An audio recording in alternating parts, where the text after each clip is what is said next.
नमस्कार, आप देख रहे हैं प्रदेश का सबसे भरोसेमंद news channel India news Uttar Pradesh Uttarakhand. आपके साथ मैं हूं सौरभ त्रिपाठी। अब वक्त है हमारे खास शो जनता के लाउड स्पीकर का।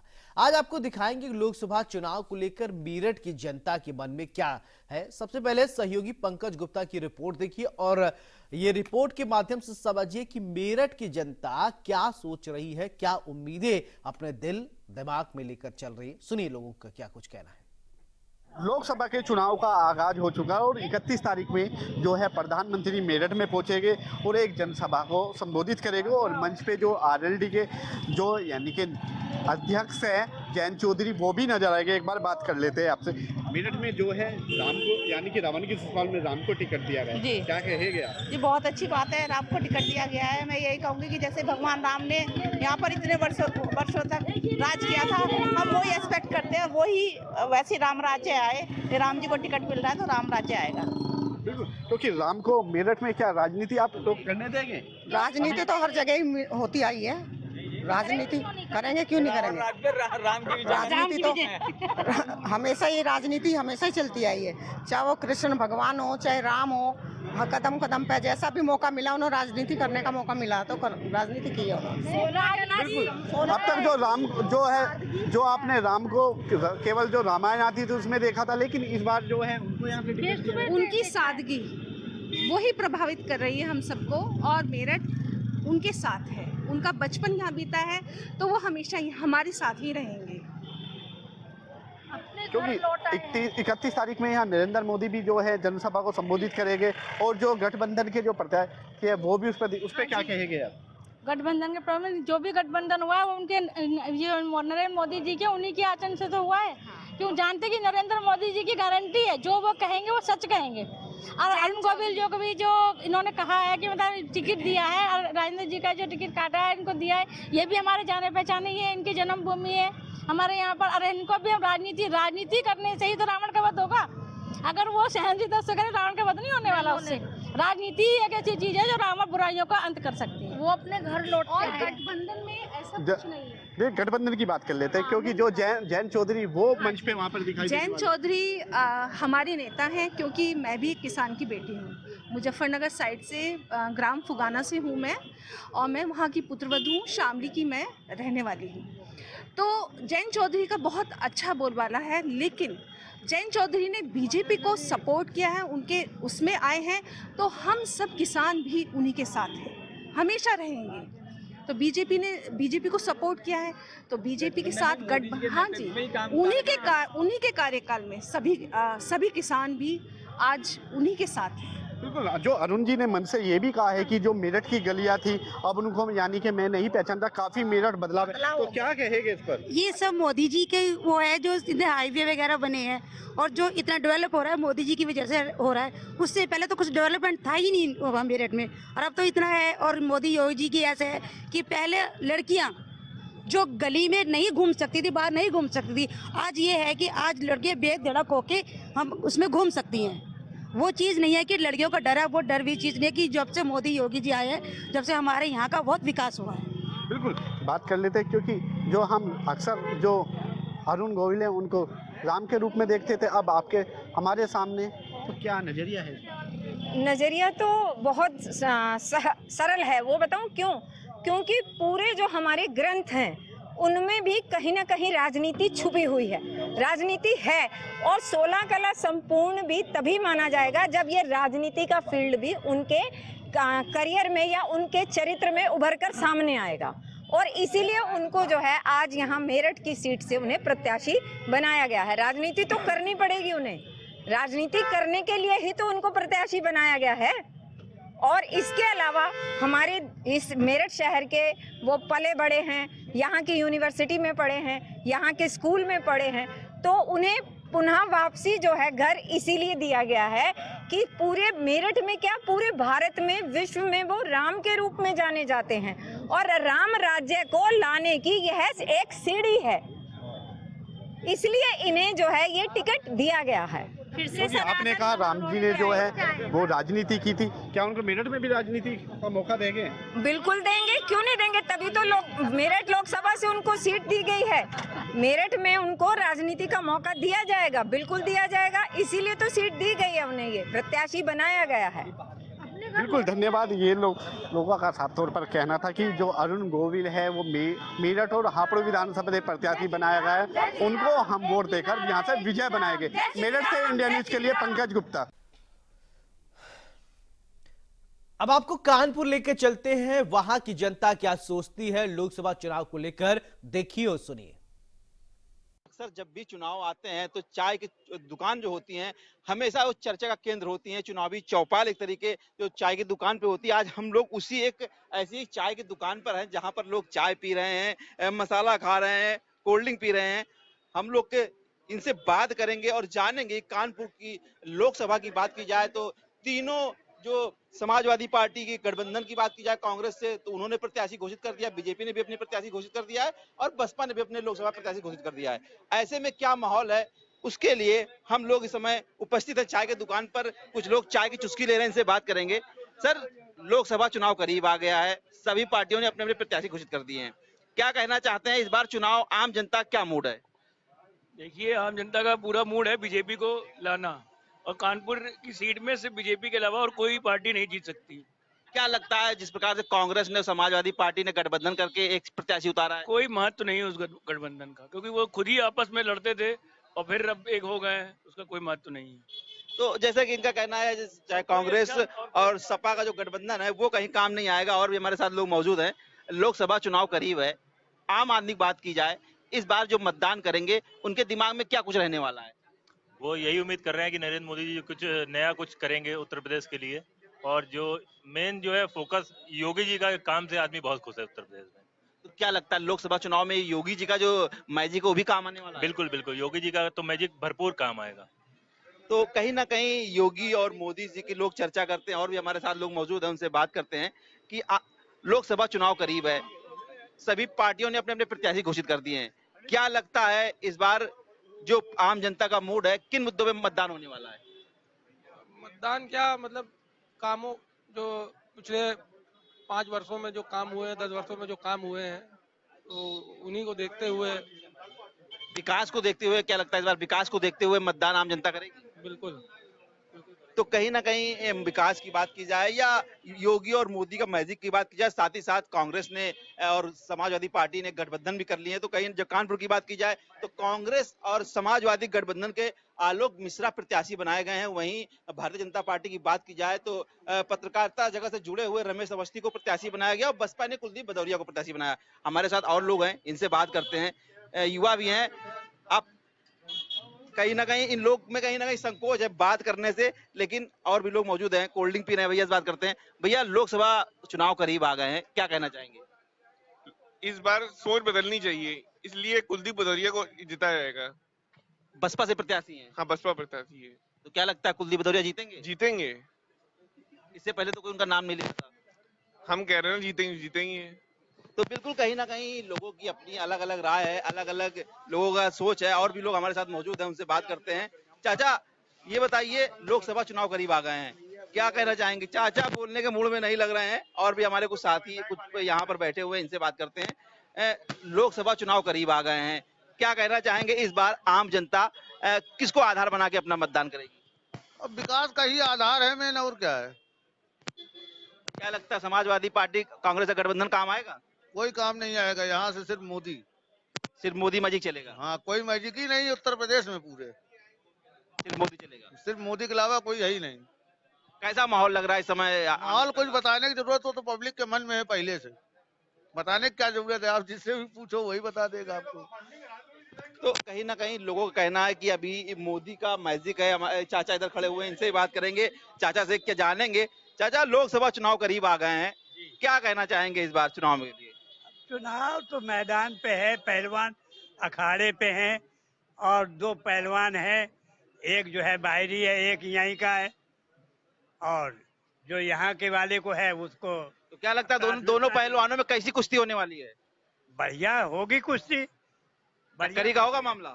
टक्करी का होगा? बिल्कुल टक्करी है, बिल्कुल टक्करी है, इसमें कोई दो राय नहीं।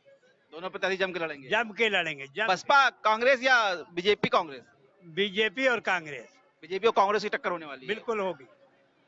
तो बिल्कुल जिस प्रकार से चाचा ने बताया कि इस बार कांग्रेस और बीजेपी की टक्कर होने वाली, क्योंकि कहीं ना कहीं कांग्रेस और समाजवादी पार्टी का जो गठबंधन है वो कहीं ना कहीं एक फैक्टर बताया जा रहा है कि जिस प्रकार से जो लोकसभा चुनाव होगा उसमें कहीं ना कहीं एक लोगों को उम्मीद है कि कुछ बदलाव की संभावना है। हमारे साथ और भी लोग हैं। लोकसभा चुनाव की बात की जाए, कैसा माहौल है कानपुर में, और आप लोग जो मतदान करेंगे क्या दिमाग में क्या मुद्दे हैं?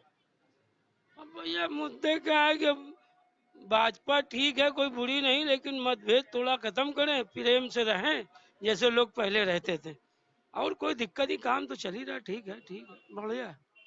तो इनका कहना है कि भाजपा ठीक है, बस मतभेद खत्म करे। तो कहीं ना कहीं लोगों की अपनी अपनी राय है, अपनी अपनी ओपिनियन है। और भी हमारे साथ लोग मौजूद हैं, बात करते हैं। लोकसभा चुनाव करीब है, लोग चर्चाएं कर रहे हैं, कैसा माहौल देखने को मिल रहा है और क्या उम्मीद होगी इस बार आम जनता की? आम जनता की यही उम्मीद है भाजपा आपकी आएगी, क्योंकि राम मंदिर का भी सबसे बड़ा मुद्दा है जो कि उन्होंने बनवाया है, और इस मुद्दे के सहारे वो लोग जीतेंगे। राम मंदिर का कहीं ना कहीं फायदा मिलने वाला है। बिल्कुल 200%। तो बिल्कुल कहीं ना कहीं कहना है कि इस प्रकार से राम मंदिर का भव्य निर्माण हुआ, उसमें भी कहीं ना कहीं आम जनता को जो मतदान है वो कहीं ना कहीं मोदी के पक्ष में जाने वाला है। हमारे साथ और भी लोग हैं। आप युवा हैं, लोकसभा चुनाव करीब है, युवाओं के नजरिए से देखा जाए तो क्या कुछ अपेक्षाएं होंगी?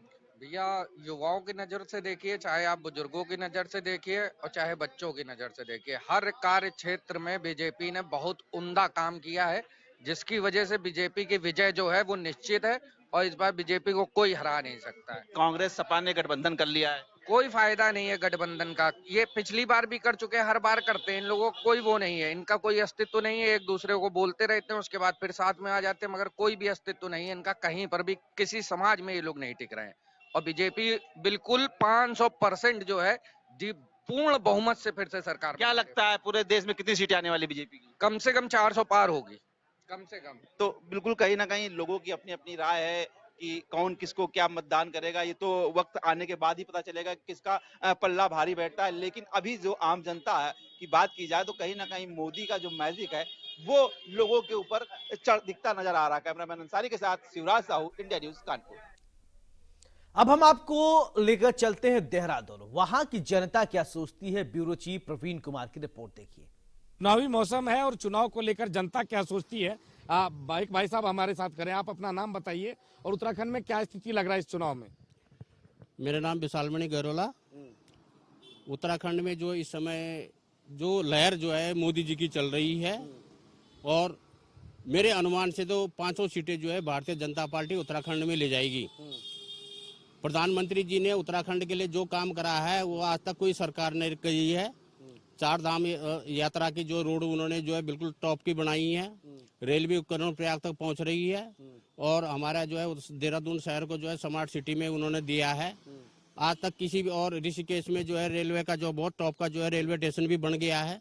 उत्तराखंड में विकास के टॉप में, और स्टेटों से जो है, जो हमारे से पहाड़ी प्रदेश हैं उनसे हम बहुत आगे हैं, और प्रदेश अभी बहुत प्रगति कर रहा है। अच्छा, आपसे पूछते हैं, हमारे साथ एक और शख्स हैं, आप अपना नाम भी बताइए, आपको क्या लगता है? ये तो कह रहे हैं 5 सीट बीजेपी जीतने जा रही है। नहीं, हमारे तो हिसाब से यह है कि 5 सीट नहीं ली जाएगी। ज्यादा से ज्यादा 3 सीट या 2 सीट बीजेपी ले जाएगी। कौन कौन सी सीट आपको लगता है कि बीजेपी जीतेगी, कौन सी नहीं जीतेगी? हमें लगता है कि एक तो जो है जो गढ़वाल सीट है उसमें तो भारी टक्कर होगा। यानी अनिल बलूनी की स्थिति खराब है? जी। अभी तो बलूनी जी जो है गढ़वाल साइड में, उनको तो वो जानते तो हैं, काम तो करते हैं वो, मगर जो है विकास जो है पहाड़ का कुछ भी नहीं हुआ, जिसके कारण जो है पहाड़ वाले काफी नाराज है। हम भी जो है जाते हैं इधर उधर, हर जगह, हर जिले में जाते हैं, हर लोग, क्योंकि हम तो ड्राइविंग करते हैं तो हमें हर आदमी से जो है बातचीत करने का मौका मिलता है। फौजी हैं? जी, हम आर्मी, एक से आर्मी है, तो हमें जो है हर आदमी से हम देखते हैं भाई क्या क्या हो रहा है, तो बोलते हैं साहब हमारे यहाँ तो 10 साल हो गए, अभी 10 साल से ये रोड का काम हुआ ही नहीं। रोड हुआ था, त्रिवेंद्र सिंह रावत जी रहे हैं 10 साल पहले 2014 में, तो उस समय उन्होंने इसका उद्घाटन किया था, ये काम किया था, वो काम किया था, भाई खाली वो ऐसे शिलान्यास और उद्घाटन ही में रह गया। गहरोला जी कह रहे थे सारी रोडें बन गई, चकाचक हो गई। नहीं, कुछ नहीं साहब, ये सब गलत है। ये सब ऐसा है कि हवा में नहीं है, ये ग्राउंड में हम खुद देख रहे हैं कि जो आदमी जो है पहाड़ में जो है 3 किलोमीटर 5 किलोमीटर पैदल चल रहा, तो चल ही रहा है। वहाँ जो है समस्या बहुत है, कोई बुढ़ा आदमी अगर बीमार हो गया तो उसको ले जाने के लिए बहुत प्रॉब्लम है। आप तो कह रहे हैं सारी रोडें हैं, और भाई साहब बगल में कह रहे हैं देखो इनको अपने घर तक की सड़क चाहिए, उत्तराखंड में वो भी प्रदेश था कि जब ऋषिकेश से लेके लोग पैदल जाते थे, और आज जो है लोग जो है गांव से जो है 1-2 किलोमीटर जा रहे थे। ऐसा तो गांव में एक घर उस पहाड़ी पे, एक घर उस पहाड़ी पे है। हर घर पे तो जो है सड़क नहीं पहुंच सकती है, क्योंकि पर्यावरण का, सड़क, वन विभाग का बहुत बड़ा नुकसान होता है। और जो सड़कें जहां पर भी है, Ramarao road, all weather road से भी तो पर्यावरण पर असर पड़ता है। असर पड़ा है, पर जनहित के लिए जो काम होने चाहिए वो हो रहे हैं, उसमें कोई वो नहीं है। अगर चीज पाने के लिए हमें थोड़ा बहुत अपना नुकसान तो उठाना ही पड़ेगा। गौरला जी, आप कहाँ से हो? मैं तो टिहरी गढ़वाल से हूँ वैसे, और देहरादून में ही रहता हूँ। 50 साल यही हो गए मुझे। तो महारानी जी इस बार पूरी तरह निकल रही है। देखो, भगवान बद्री विशाल की कृपा है, महारानी जी अच्छे वोटों से जीतेगी। अच्छा, 5 काम तो बता दीजिए जो जिसके बदौलत जीतेगी। देखो, जो आप देहरादून में बोल रहे हैं, जल जीवन मिशन में गांव-गांव में पानी की टंकी, घर-घर में पानी का कनेक्शन गवर्नमेंट ने दिया है। कोई घर ऐसा शौचालय के लिए उन्होंने पानी आ रहा है, और हर गांव में जो है बिजली का, जिन गरीब लोगों के घर में गैस नहीं थी, बिजली कनेक्शन नहीं थे, वो सरकार ने फ्री दिए हैं। और मोदी जी राशन भी दे रहे हैं। और दूसरी बात ये है, गांव को राशन मिल रहा है। हाँ, बिल्कुल मिल रहा है। अच्छा। हाँ, नहीं, बिल्कुल सभी ऐसा सबको मिल रहा है। ये मुझे मिल रहा नहीं मिल रहा, सबको मिल रहा है। और जो है जल जीवन मिशन में पूरा काम हो रहा है। और जो पहाड़ में अंदर जितनी भी योजनाएं सरकार ने चलाई, जिन गरीबों पर गैस का कनेक्शन नहीं थे, उनको गैस के कनेक्शन भी दिए हैं। और जिन लोगों ने कभी सपने भी नहीं सोचना था कि जो काम उनके नहीं हुए हैं, लैट्रिन बाथरूम के लिए गवर्नमेंट ने पैसे दिए हैं। हर घर में जो है स्वच्छ जल का जो है हुआ है। स्कूलों में जो है, जो कई बच्चे थे उनके लिए लैट्रिन बाथरूम की बहुत बड़ी समस्या अभाव था। हर जगह पे ग्राम सभाओं में जो है स्कूल में लैट्रिन बाथरूम गए। मैं अपने पहाड़ के जो गांव हैं उनमें देख के आया, तो बहुत अच्छा विकास हुआ है। अब मैं एक अपने पर्सनल नहीं बोलूं, मेरे घर पे सारी व्यवस्था हो जाए, ये नहीं होता है। पूरी पब्लिक का सोचना पड़ता है। सरकार के पास बहुत बड़ा एरिया है। और जो है, जो हम बोल रहे हैं कि रानी जी ने 5 काम, तो रानी जी के काम जल जीवन मिशन में जो भारत सरकार की योजना है, खाद्य सुरक्षा में भी भारत सरकार की योजना है। अच्छा, यहाँ पे बगल में जो हमारे आर्मी से रिटायर्ड आर्मी है, और आप किस तरह से देखते हैं? आपको क्या लगता है कि इन्होंने बोला कि 5 काम, तो इन्होंने 6-7 काम गिना दिए, और इनका जिन कामों को गिनाया उसके आधार पर ये वोट कर रहे हैं। आपको क्या लगता है आने वाले समय में और क्या काम करने की जरूरत है? ऐसा क्या है कि आप लोग वोट नहीं करेंगे? देखो साहब, हमारा तो ये है सबसे पहले कि जो है गांव का विकास या कहीं का भी विकास, जैसे अभी इन्होंने गहरवाला जी ने बोला कि जो है आपके घर तक जो है रास्ता, मेरा अपना घर से मतलब नहीं है। मेरे जो है हो सकता है उसमें मेरे घर भी हो सकता है मेरा जो है चाचा का घर भी हो सकता है मेरे गांव का हुआ आदमी होता है ना, सोचे। मगर यह है, मेरे बोलने का मतलब ये है कि हम जो है गाँव में रहे हैं शुरू से ही, और हमें गाँव की स्थिति देखी हुई है। और हमारे गाँव के साथ ही 2-3 जो है गांव बोले या जो है कोई नाम बोले उनको, वो घर भी अलग थलग पड़े हुए हैं। चलो, मैं ये मानता हूँ कि हमारे यहाँ रोड है, तो रोड हमारे यहाँ जो है करीबन 3-4 किलोमीटर नीचे है। हमारा घर जो है 3-4 किलोमीटर नीचे है। चलो, मानता हूँ कि हमारे यहाँ सब। कहाँ से हैं? सर, मेरा घर है वैसे चमोली में। चमोली में मेरे नागनाथ पोखरी साइड में पड़ता है। हमारे यहाँ जो है जी, हाँ, हमारे लोकसभा सीट है साहब, गढ़वाल सिटी जो है। तो इधर से जो है माननीय जो है अभी प्रदेश अध्यक्ष हैं बीजेपी के, भट्ट महेंद्र भट्ट जी भी। तो उनसे भी काफी टाइम पर हमने बोला था भाई ये रोड का है, इसमें 3-4 गांव आ रहे हैं, इस रोड को बना लो। तो उन्होंने बोला भाई तुमने तो वोट कांग्रेस को दिया है। कहानी ये हुई वहाँ पे। अभी जो है फिर राजेंद्र सिंह भंडारी जी आ गए वहाँ कांग्रेस के, उन्होंने बोला भाई तुमने तो बीजेपी वालों को वोट दिया। तो इनका आपस में ऐसे ही चलता रहता है। ये जो नेता हैं, कांग्रेस वाले कह रहे हैं तुमने वोट बीजेपी वालों को दिया, बीजेपी वाले कह रहे हैं कांग्रेस वालों को दिया, इसलिए हम रोड नहीं बना रहे। लेकिन सबसे बड़ी बात यह है कि आपके तो विधायक उधर चले गए, अब राजेंद्र भंडारी उधर चले गए, अब बीजेपी में, अब राजेंद्र सिंह भंडारी यहाँ बीजेपी में आ गए। अब क्या बोलेंगे वो, आप ये बताओ। आप 10 साल से हम देख रहे हैं कि उधर में 3-4 गांव ऐसे ही हैं।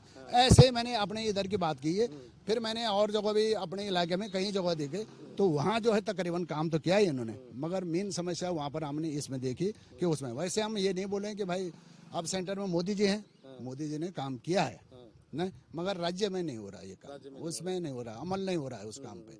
जो काम होना चाहिए। सबसे पहले तो साहब सड़क से, सड़क से ही आपका रोजगार है, यातायात का सुविधा है, आपको सब पता है। उससे जो है कोई अगर बूढ़ा आदमी या कोई कि राशन मिल रहा है, आपको भी राशन मिलता है क्या? राशन जो है साहब आर्मी वालों को तो नहीं देते ही है, मगर मैंने ये देखा राशन मिलता है 2 किलो एक आदमी पे। अगर एक परिवार में 3 आदमी हैं तो क्या 6 किलो राशन में उसका पूरा गुजर होगा? तो मैं ये बोल रहा हूँ कि अगर राशन देते हैं तो 15 दिन के लिए तो कम से कम परिवार में चले वो। लेकिन जी अभी कहते हैं कि जो आर्मी के लोग हैं वो बीजेपी को वोट देते, कांग्रेस को वोट नहीं देते, क्या इसमें कितनी सत्यता है? अब इसमें सर जो है देते तो बोलते तो लोग हैं, अब जैसे आर्मी का ही है। अब आप देख रहे हैं कि दिल्ली में जो है जंतर मंतर में 1 साल से ऊपर जो है धरना प्रदर्शन चल रहा है वहाँ पे। वो अपनी जायज मांग कर रहे हैं, उसमें जो है वहाँ पर सेंटर भी कोई काम नहीं कर रहा है। हर आदमी जो है मतलब ऐसा है कि न सुनी जैसे काम कर रहा है वहाँ पे कि जो है। अब उसमें जो है आर्मी में तो सबको पता है, एक सिपाही को जो है 5,500 दे रहे हैं, एक ऑफिसर को 15,500 दे रहे हैं, एक जो है नर्स को, ये कई बार आया था, एक नर्स को जो है जो आगे बॉर्डर पर भी नहीं रहते, पीछे रहते हैं वो बहुत ज्यादा, और आराम की नौकरी है हमारी तरफ से उनका, एक जवान से उनकी नौकरी आराम से, उनको 10,500 दे रहे। तो इसके बारे में भी काफी चला था, तो अभी तक इसमें भी कुछ नहीं हुआ। MSP बोलते हैं। आपने बोला कि 3-2 होगा, यानी कि 3 सीट या तो बीजेपी जीतेगी या कांग्रेस जीतेगी, 2 सीट बीजेपी जीतेगी या कांग्रेस जीतेगी, यानी पूरी 5 सीट नहीं मिलने जा रहा। आपने एक सीट बोला कि पौड़ी से मुश्किल है बीजेपी का, और 2 सीट कौन सी आप कह रहे हैं? अभी एक सीट जो है साहब मेरे को हरिद्वार से भी लग रही है। अच्छा, हाँ हरिद्वार से भी लग रही है मुझे कि हरिद्वार से भी जो है मुश्किल आएगी एक सीट। हरिद्वार की बीजेपी नहीं जीतेगी वहाँ पर, मुश्किल लग रहा है। और दूसरी सीट? और दूसरी सीट मैंने गढ़वाल से बता दिया आपको, पौड़ी से। एक और हाँ एक